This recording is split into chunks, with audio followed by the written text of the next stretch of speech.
Ration dealer হবার জন্য একজন প্রশ্ন করেছেন এবং এটি প্রশ্নটি সকলের জন্য প্রযোজ্য। আপনারা একটু মনোযোগ সহকারে দেখবেন ভিডিওটি।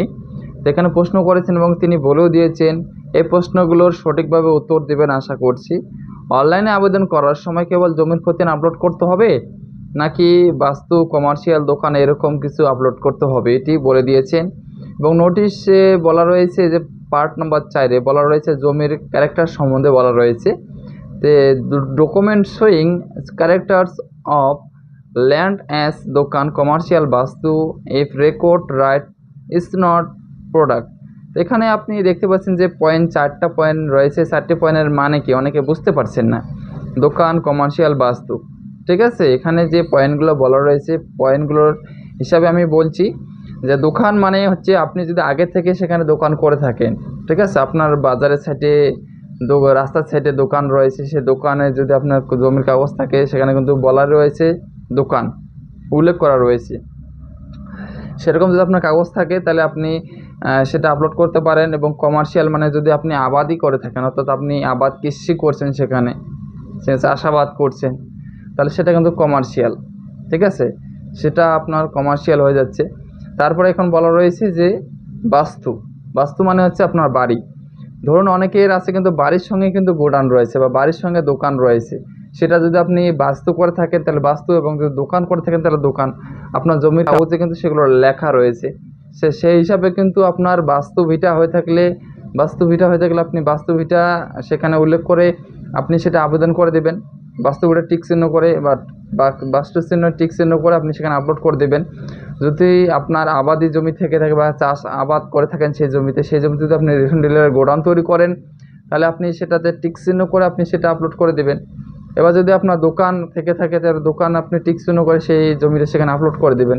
আপনি বুঝতে পারছেন অবশ্যই প্রথম প্রশ্ন।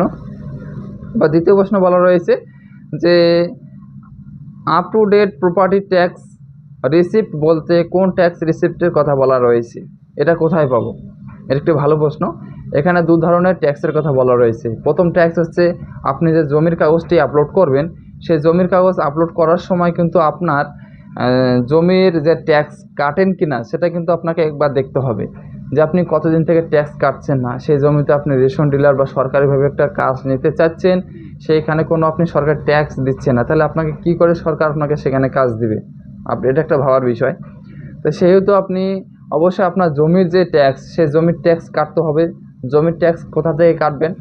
আপনি যদি পৌরসভা এলাকা থেকে হন তাহলে অবশ্যই আপনাকে কিন্তু পৌরসভা এলাকায় ভিজিট করে সেখান থেকে ট্যাক্স কাটতে হবে, অথবা আপনার ভূমি দপ্তর অফিস রয়েছে সেই অফিসে বা বিএলওর অফিসে গিয়েও আপনি কিন্তু ট্যাক্সটি কেটে নিতে পারবেন। তা আপনি মনোযোগ সহকারে শুনবেন। এই ট্যাক্স প্রপার্টি অর্থাৎ প্রপার্টিতে ট্যাক্স আপনারা কোথায় পাবেন? যেহেতু এখানে প্রপার্টির কথা বলা রয়েছে, অর্থাৎ আপনি যে জমিটা, আমি একটু আগে যে বললাম আপনাকে যে আপনার দোকান, কমার্শিয়াল, বাস্তু, এইগুলো পয়েন্টের মধ্যে আপনার জমিটি কোন ধরনের জমি সেটা আপনি আপনার কাগজে লেখা রয়েছে, আপনি দেখে নেবেন। এবং সেই জমিটা আপনি কোনো ট্যাক্স দিয়ে থাকেন কি সরকারকে? যদি আপনি সেই জমিটা ট্যাক্স দিয়ে না থাকেন তাহলে অবশ্যই আপনাকে কিন্তু ট্যাক্স কাটতে হবে। এই ট্যাক্স আপনি কোথা থেকে কাটবেন? আপনি যদি গ্রাম অঞ্চল থেকে হন তাহলে আপনার গ্রাম পঞ্চায়েতে যে ভূমি অফিস রয়েছে সেখান থেকে কাটতে পারেন, অথবা আপনি যদি পৌরসভা এলাকা থেকে হন তাহলে আপনার পৌরসভা যে অফিস রয়েছে সেই পৌরসভা অফিসে গিয়ে আপনি দেখবেন ভূমি অফিস রয়েছে, সেই ভূমি অফিসে গিয়ে সেখানেও আপনি ট্যাক্স কাটতে পারেন। অথবা আপনি বিএলওর অফিস অথবা আপনি ভূমি দপ্তর অফিস যেখানে রয়েছে সেই অফিসে গিয়ে সরাসরি আপনি ট্যাক্স কেটে নিতে পারেন। অবশ্যই আপনি বুঝতে পারছেন এই প্রপার্টির কথা, প্রপার্টি ট্যাক্স। এবার আরেকটা ট্যাক্স রয়েছে এখানে যে 6 বছরের ট্যাক্স দেখাতে হবে, সেটা হচ্ছে বিজনেস।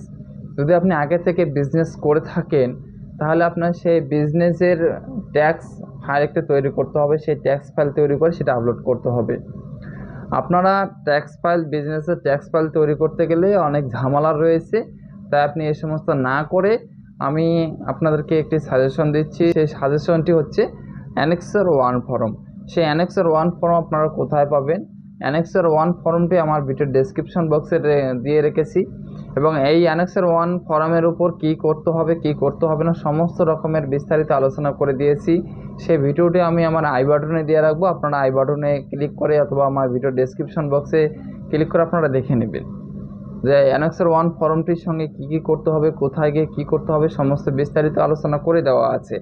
তাই আপনারা ভিডিওটি দেখে নেবেন এবং চ্যানেলে নতুন হলে চ্যানেলটিকে সাবস্ক্রাইব করে পাশে থাকা বেল আইকন প্রেস করবেন এবং ভিডিওটিকে একটি লাইক করবেন এবং সকলের সুবিধার জন্য ভিডিওটি শেয়ার করে দেবেন। অবশ্যই সকলে ভালো থাকবেন, সুস্থ থাকবেন। আমি ভিডিওটি এখানেই শেষ করছি।